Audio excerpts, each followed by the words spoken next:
Fala moçada, beleza? Professor Flávio Milhomem na área, trazendo para você a gravação da nossa matriz de criminologia aqui no Grande Online.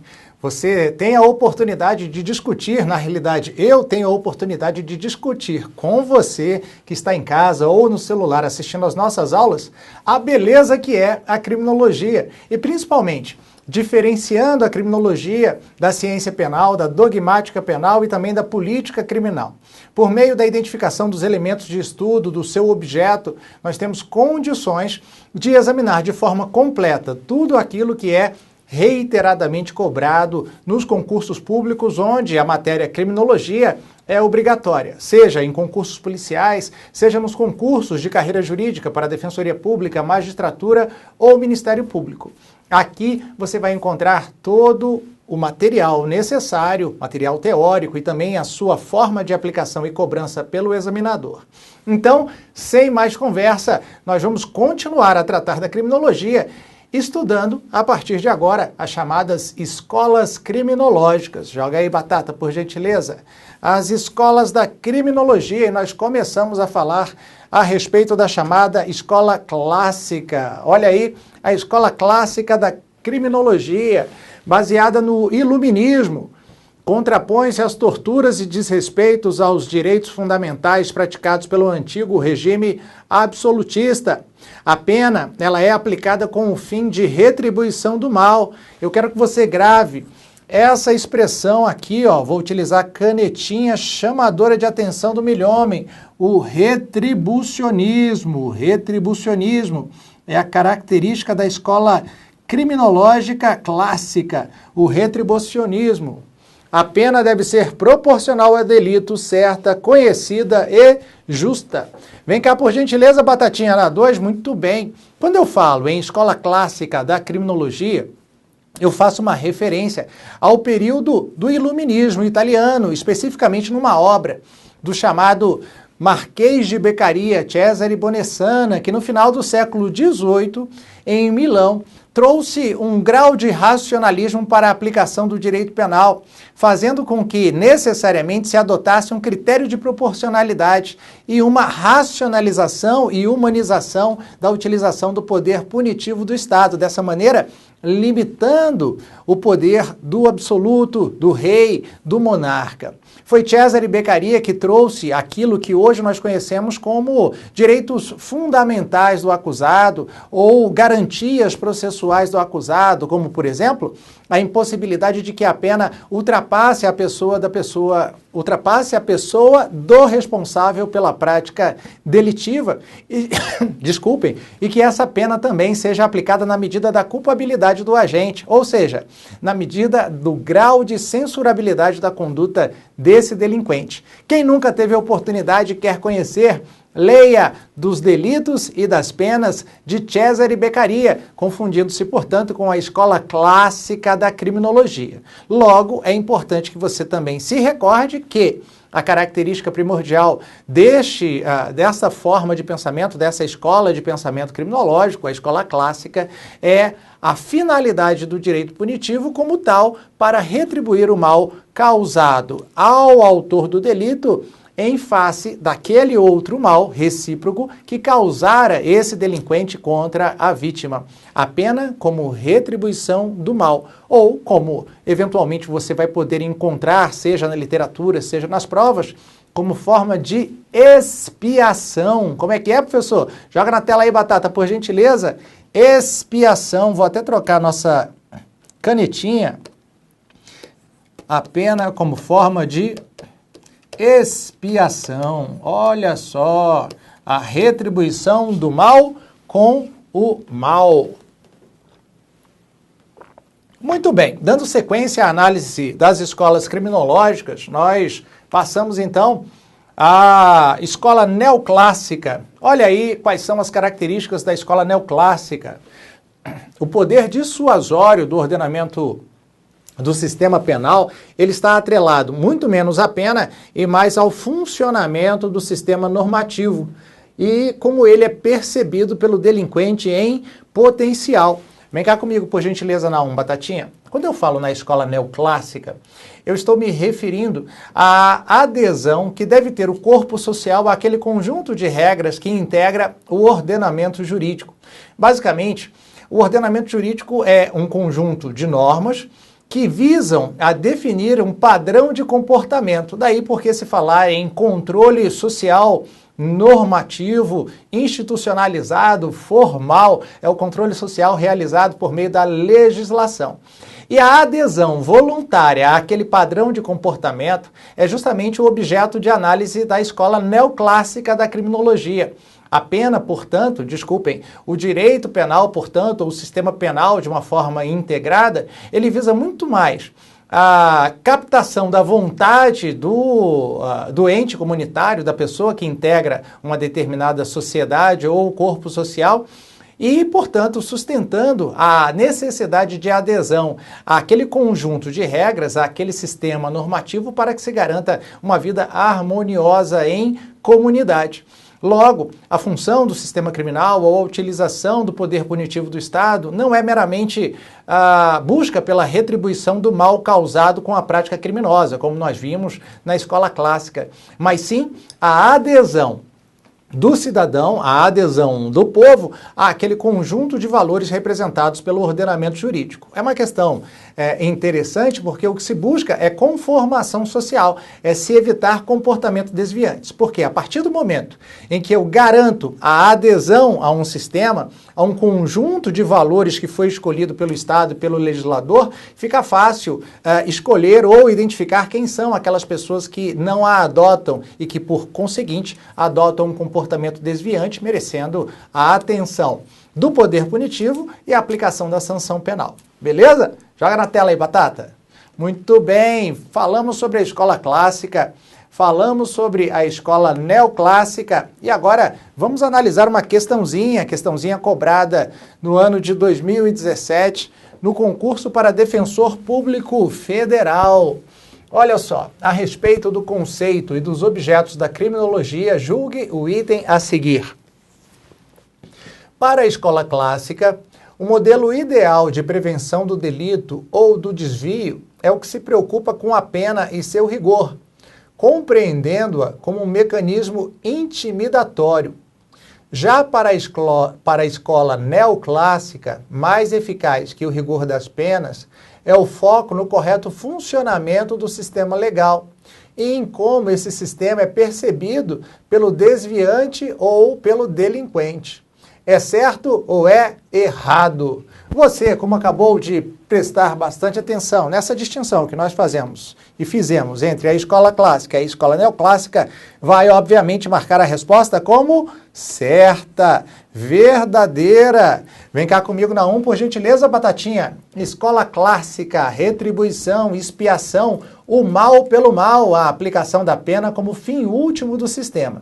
Escola neoclássica, a necessidade de adesão do cidadão, de cooptação do cidadão para um sistema legal, para a conformação do comportamento dessa pessoa, desse indivíduo, àquele padrão escolhido pelo Estado, em última instância, pelo legislador. Isso permite de maneira bastante clara que você possa fazer essa distinção e, se porventura vier a ser cobrado, responder com segurança a respeito da diferença entre a escola clássica e a escola neoclássica da criminologia. Muito bem, podemos então continuar. Joga aí na tela, Batata, por gentileza. Muito bem, vamos falar agora sobre a chamada escola positivista. De início, identificando quais são os seus principais autores e as principais obras.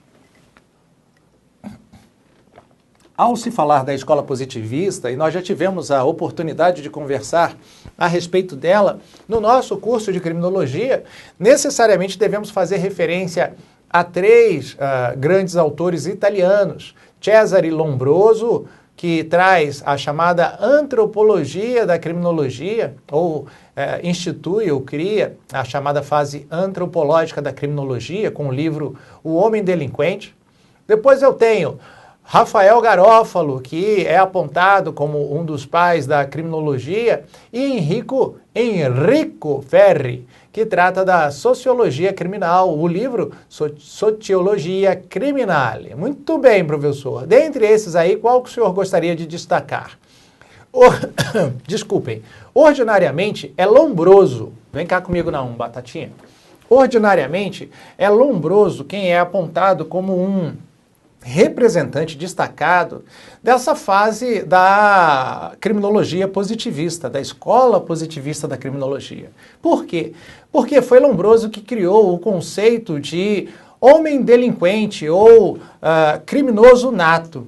Essa expressão, criminoso nato, ela é baseada num determinismo, não social, mas um determinismo biológico, genético, já que Lombroso se preocupava em identificar em características físicas ou genéticas eventuais causas da provocação ou do cometimento de condutas delitivas.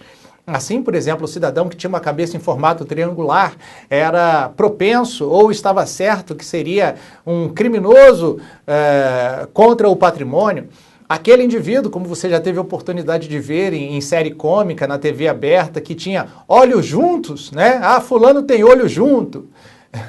Representando aí digamos, uma carência intelectual, uma carência de inteligência, seria a pessoa dada a comportamentos violentos e assim por diante. Lombroso, então, se dedicou a estudar caracteres físicos, caracteres que eram representados pela cor dos olhos, tamanho dos membros, forma de se portar, cor da pele. E muitas das vezes esse critério, que remonta à primeira metade do século XX, ele foi utilizado para dar um viés ideológico de distinção entre quem eram as pessoas de bem, um conceito que você ordinariamente se depara, mas dentro de um contexto social ou cultural, e quem eram aqueles delinquentes, sendo que o critério utilizado para distinguir homem de bem de homem delinquente era um critério físico, cor dos olhos, cor da pele. No Brasil, essa teoria, a teoria lombrosiana da antropologia criminal, foi utilizada para fundamentar e legitimar políticas criminais contra negros, recém-egressos de uma era de escravidão, no final do século XIX, que no início do século XX buscavam colocação no mercado do trabalho e reconhecimento de direitos. Logo, as políticas públicas de segurança eram, com base na doutrina da escola positivista, especificamente na antropologia criminal de Lombroso, adotadas para justificar políticas discriminatórias. Por quê? Porque se identificava com o negro a prática criminosa. Ideia essa que, embora remonte à primeira metade do século passado, infelizmente ainda é repetida, ainda que inconscientemente, no subconsciente ou inconsciente coletivo brasileiro. Tudo bem? Beleza, bora continuar a conversar. Joga aí na tela, Batata. Bom, vamos falar do que agora, hein, professor? Continuamos falando da escola positivista para identificar quais são as suas características. Olha só.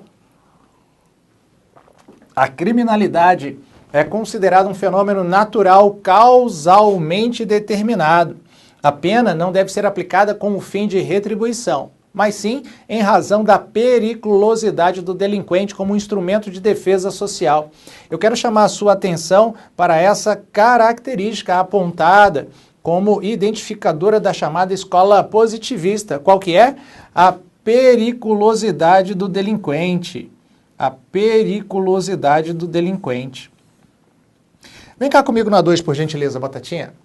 Quando eu falo em escola clássica da criminologia, você se recorda da retribuição do mal com a pena, da retribuição do mal com o mal, com a privação da liberdade, com a restrição de direitos, com a atribuição de uma pena pecuniária que vai importar em redução do patrimônio do delinquente.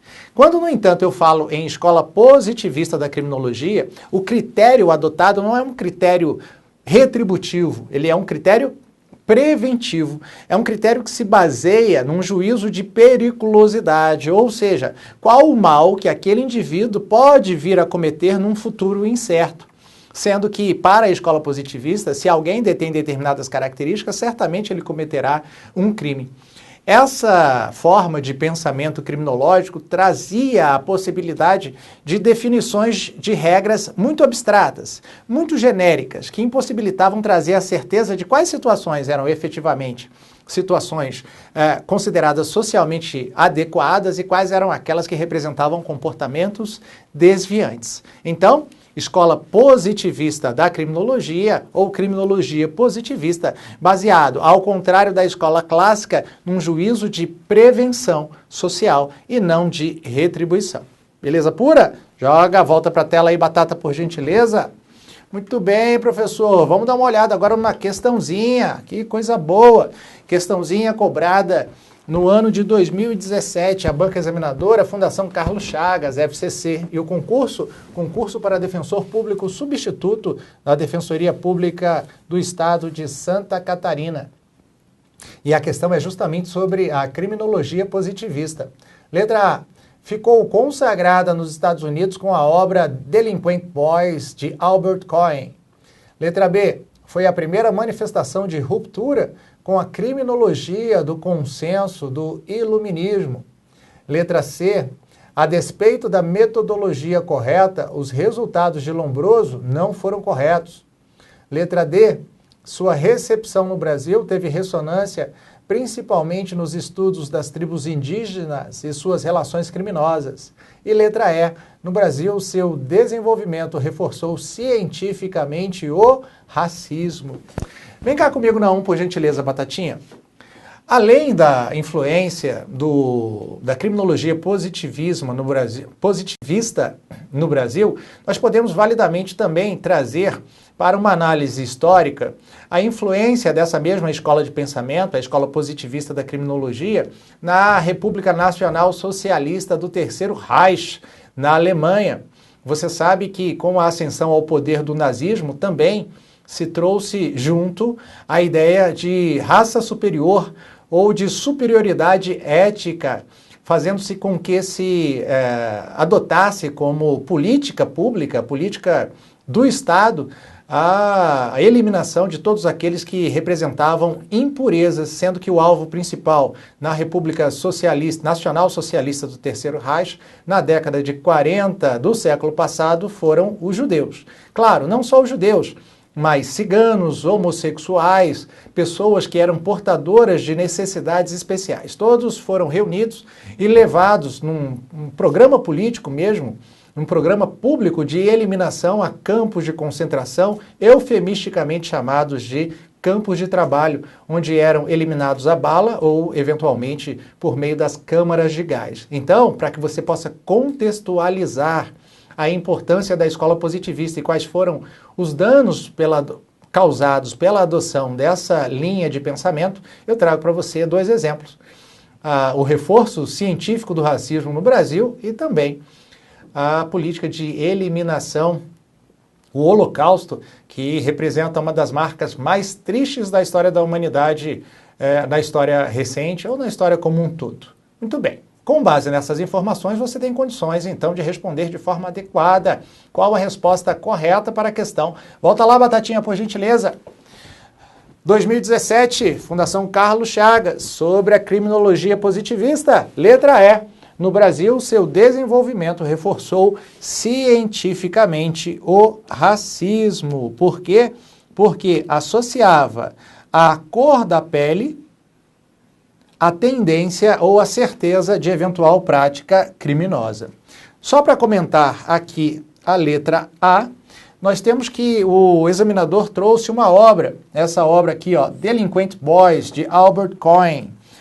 Essa obra vai ser analisada, a teoria da aprendizagem, quando nós tratarmos das chamadas escolas sociológicas da criminologia. Então aguarde, porque ela vem daqui a pouquinho. Beleza pura? Massa! Vamos falar mais agora sobre o que, hein, professor? Agora nós vamos tratar da chamada escola correcionalista. Opa, isso aí é novidade, professor. Eu nunca tinha ouvido falar na escola correcionalista. Pois então, seja apresentado. Quais as características da escola correcionalista? A pena tem a finalidade de corrigir a injusta e perversa vontade do criminoso e, assim, não pode ser fixa e determinada. Olha só, pensamento criminológico que remonta ao século XIX, especificamente na Europa Oriental, lá na Alemanha. A pena ela deve ser indeterminada e passível de cessação somente quando tornar-se prescindível. O fim da pena, sim, seria a prevenção especial. Prevenção especial ou forma de reação social ao crime, nós vamos ver, será analisada mais à frente. Outra característica da escola correcionalista, o direito de punir os delitos deveria ser utilizado pelo Estado com fins terapêuticos, reprimindo e curando. Vem cá, por gentileza, ô Batatinha na 2. Para a escola correcionalista, o delinquente, o autor da conduta delitiva, ele é um doente. E por se tratar de uma pessoa doente, ele merece um tratamento. E por quanto tempo deverá durar esse tratamento, professor? Enquanto for necessário. E esse tratamento vai ser representado pelo quê? Pela privação da liberdade do delinquente. Logo, não há nenhum tipo de proporcionalidade entre o dano causado pela prática do comportamento desviante, do comportamento delinquente, e as consequências advindas desta prática, o que faz com que a escola correcionalista, obviamente, não seja considerada uma escola racional, mas que traz um critério funcionalista, utilitarista, ou seja, a adoção do sistema penal como forma de cura, enquanto demonstrar-se necessária a atuação desse sistema. E quem é que vai dizer quando é que cessou a necessidade? Acaba-se que com esse discurso os indivíduos são colocados em depósitos de gente e lá esquecidos.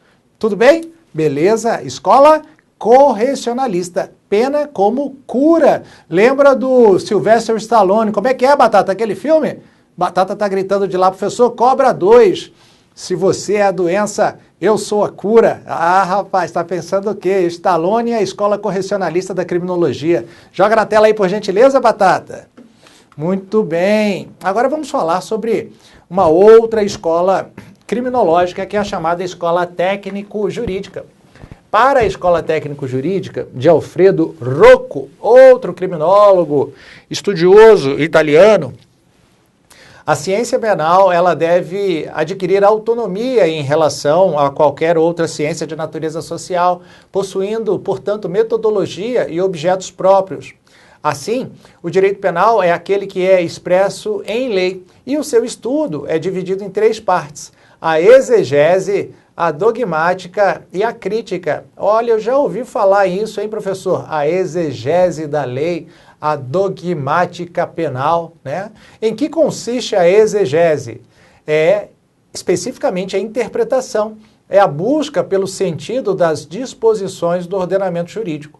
Por outro lado, a dogmática, que refere-se à existência de dogma ou princípios, é justamente a característica de que há normas, que são consideradas normas balizadoras da interpretação de todas e quaisquer outras normas que norteiam a aplicação do direito. E, por fim, eu tenho a análise crítica, que consiste na verificação de eventual acerto ou eventual necessidade de reforma por conta da inadequação da aplicação do sistema.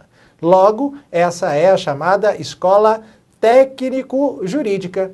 Deve-se adotar o sistema penal única e exclusivamente sob o ponto de vista da dogmática penal, do estudo do direito penal. Tudo bem? Ótimo. Para a gente, então, concluir e, de uma maneira proveitosa, poder fixar esse conhecimento, vamos responder aí uma questãozinha que fora cobrada no concurso para delegado de polícia, lá da Polícia Civil de Pernambuco. Então, me acompanha.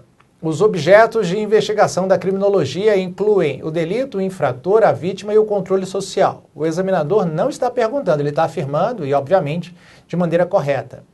Acerca do delito e do delinquente, assinale a opção correta. Letra A. Para a criminologia positivista, infrator é mera vítima inocente do sistema econômico, culpável é a sociedade capitalista. Letra B de bola. Para o marxismo, delinquente é um indivíduo pecador que optou pelo mal, embora pudesse escolher pela observância e pelo respeito à lei. Letra C. Para os correcionalistas, criminoso é um ser inferior, incapaz de dirigir livremente os seus atos. Ele necessita ser compreendido e direcionado por meio de medidas educativas. Letra D. Para a criminologia clássica, criminoso é um ser atávico, escravo de sua carga hereditária, nascido criminoso e prisioneiro de sua própria patologia. Que é isso, hein? Letra E. A criminologia e o direito penal utilizam os mesmos elementos para conceituar crime, ação típica, ilícita e culpável. Vem cá comigo na 1, por gentileza, Batatinha. Questão interessante, né? Vamos analisar item a item para que possa se afastar eventuais dúvidas. Então, joga aí na tela para mim, Batata.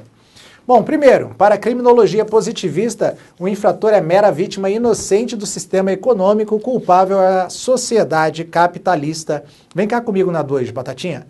Para a criminologia positivista, você já sabe, o delinquente, o autor da conduta delitiva, ele é vítima sim, mas vítima de uma carga genética, de uma hereditariedade sobre a qual ele não tem controle, fazendo com que, em razão destas características, ele venha a tornar-se um criminoso. Isso faz com que nós voltemos à análise de um conceito que é trazido, inclusive, aqui na própria questão. Joga aí para mim, por favor, na tela, Batata. Olha essa expressão que foi utilizada pelo examinador aqui. Deixa eu só achar ela rapidinha. Tá aqui, ó. Criminoso é um ser atávico. O criminoso é um ser atávico. Vem cá comigo não, Batatinha. O que é o atavismo? O atavismo é a redução ao estado natural do ser humano, ou seja, aquele ser humano sobre o qual não incide qualquer tipo de aculturamento, ou seja, de dilapidação cultural, social, fazendo com que esta pessoa simplesmente atue a partir dos seus instintos. Então, toda vez que você ouve falar a respeito de atavismo, isso diz respeito à atuação instintiva. E a atuação instintiva, obviamente, só pode ser ligada à genética, à carga daquelas características que lhes são transferidas geração após geração, pelo seu filamento genético, não é isso? Não vamos falar aqui sobre RNA e DNA, deixa isso para outra oportunidade. Mas, de qualquer maneira, saiba você que quando eu falo em positivismo, eu associo a ideia de atavismo. Logo, a letra A, ela é o quê? É falsa. Joga aí na tela, por gentileza, Batata. Letra A é falsa. Letra B. Para o marxismo, delinquente é um indivíduo pecador que optou pelo mal, embora pudesse escolher pela observância e pelo respeito à lei. Vem cá comigo, por gentileza, na 2, Batatinha. O marxismo é uma escola de pensamento, uma escola ideológica, portanto, um recorte da verdade, que leva em consideração para a definição dos seus valores a luta de classes. E surgiu no século XIX a partir da obra O Capital, de Marx e Engels, não é isso? Pois bem, em razão do materialismo histórico adotado no Capital por Marx no século XIX, na Alemanha, entende-se que uma das causas da prática criminosa ou da realização da conduta criminosa é justamente essa luta de classes e a concentração de riquezas, onde muitos não têm nada ou quase nada, e poucos têm quase a totalidade da riqueza. Ainda bem que isso ficou lá no século XIX, não existe mais no século XXI, não faz parte mais da nossa realidade como grupo social evoluído. O fato é que não se leva em consideração critérios religiosos, mas simplesmente critérios materiais para a definição do modelo de reação social ou explicação da etiologia da conduta criminosa nesse materialismo histórico. Por isso que a letra B, ela é falsa. Volta para a tela aí, por gentileza, Batata. Falsa. Letra C. Para os correcionalistas, criminoso é um ser inferior, incapaz de dirigir livremente os seus atos. Ele necessita ser compreendido e direcionado por meio de medidas educativas. Pronto, achamos aqui a letra correspondente à resposta adequada para a nossa questão. Só para afastar qualquer dúvida, vamos à letra D e à letra E. Para a criminologia clássica, criminoso é um ser atávico, escravo de sua carga hereditária, nascido criminoso. Não, esse conceito é um conceito de criminologia positivista. Letra E, a criminologia e o direito penal utilizam os mesmos elementos para conceituar crime, ação típica, ilícita e culpável. Falso.